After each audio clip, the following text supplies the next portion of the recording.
So tonight we're doing stuffed cannolis. So basically I got the regatta cheese, a bunch of different herbs, and I did a tray right now just with the herbs and the cheese, and now I'm doing it with bacon inside of it. So I'm piping it inside nicely like this. I had to take the top off down here, thank you assistant, because the bacon wasn't fitting through it nicely, so I took the top off so it could fit in nicely here. So basically you just gotta open them up, insert the piping bag or whatever you want to use, and you just squeeze it in there, and that's it. And put it inside nicely. So same thing, open her up. These ones are already getting a little cold already.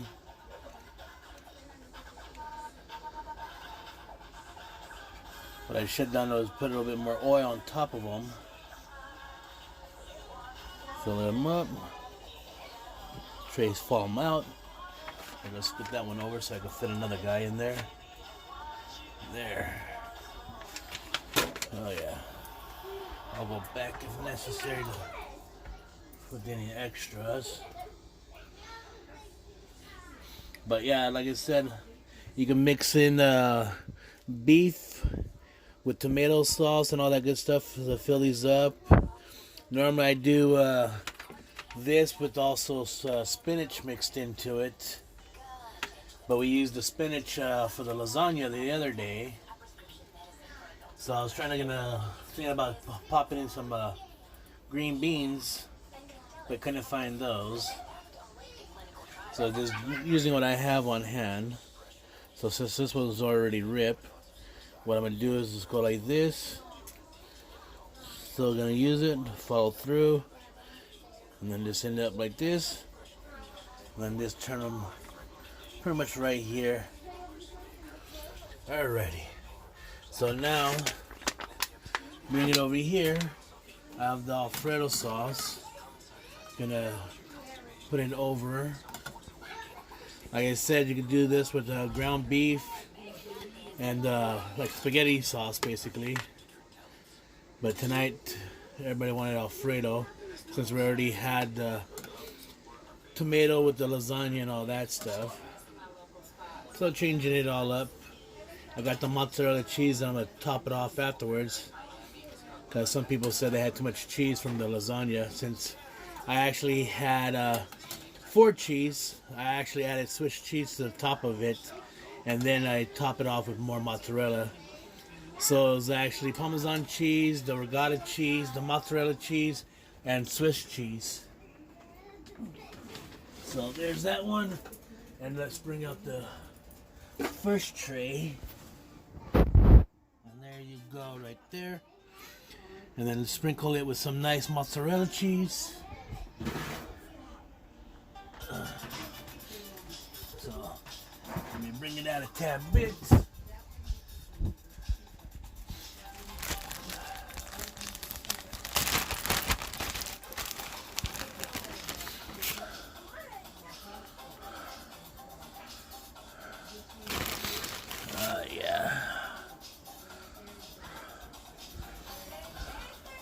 That's why if you want, you can top it off with a little crushed dried chili peppers. You can put that inside of it.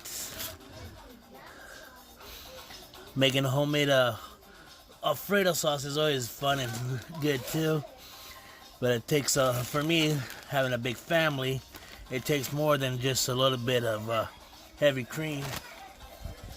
So to make it fresh, just in the cream side, it takes me about anywhere from $10 to $15. And then the Parmesan cheese and everything else. So, let me get another pan down.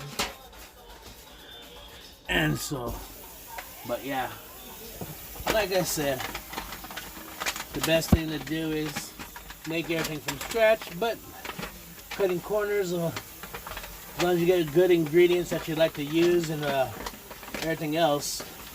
Like I said, some companies have good products, other companies, they just make a product just to compete with other companies, and they don't really have a proper testing to see how their stuff really do taste, because some of the companies out there, their products really do taste like caca. They need to taste it, or what you could do is just buy it. You know, if you notice something's missing from it, then you could pretty much add in what the seasonings or whatever is missing to make it even better and stuff. So that's what a lot of times I do is I'll take something, taste it, and then I'll actually add my own seasoning to make it better tasting and stuff. I even do that to a lot of my friends cooking. I'll try what they made, and then I'll heighten their flavoring other items. That's why one of my friends, Rosa, doesn't like it when she cooks and I go over there after she invited us, because I'll sit there and take what she made and redo the whole project and stuff. So, and like I already tell her, all I do is just heighten what she already has done, just to make it taste better. So, like the old joke or the old thing is, never trust a skinny chef, because the majority of the time they don't taste it. But then I know a lot of chefs, they have a high metabolism, so they burn what they eat all the time, so they stay skinnier than most of us and everything else. So can't really go off of that, because I do have a lot of good friends that are chefs that are skinnier than you know what, but they have a high metabolism, so they burn their stuff at a higher rate than most of us.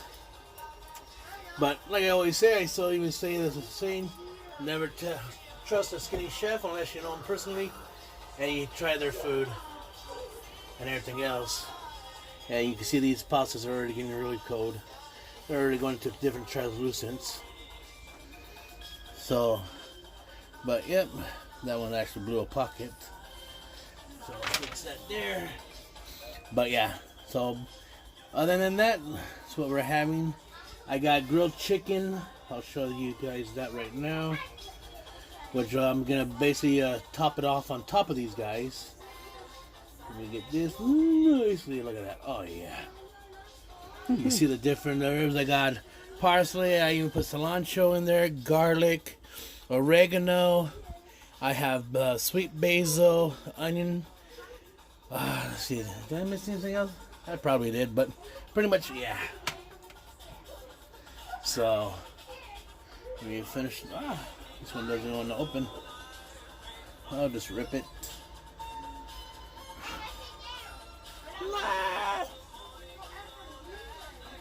So, oh yeah. Yeah, this one actually has an internal plastic thing, so I'll have to get the rest out manually.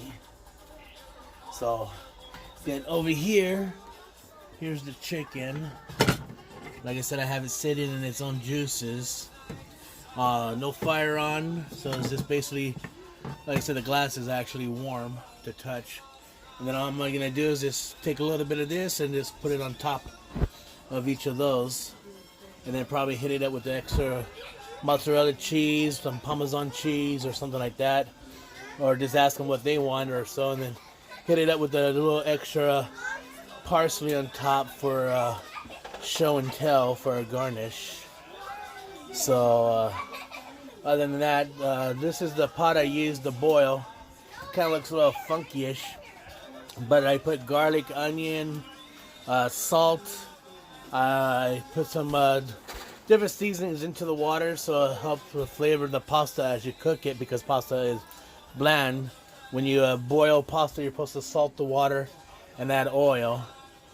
So I pretty much, that's what I have right here. So you can barely kind of see the oil slick all right there, but then also that's chicken. Pretty much you can say you like chicken bouillon.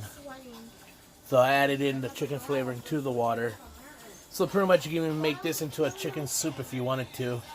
But then you'll have the pasta in the water too, which will kind of coagulate afterwards if it's in a high, which I don't think is that high.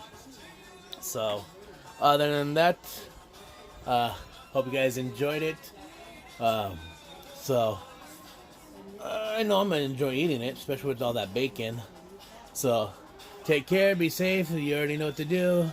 Thumbs up, subscribe, all that good stuff. So be safe. There, how's that one?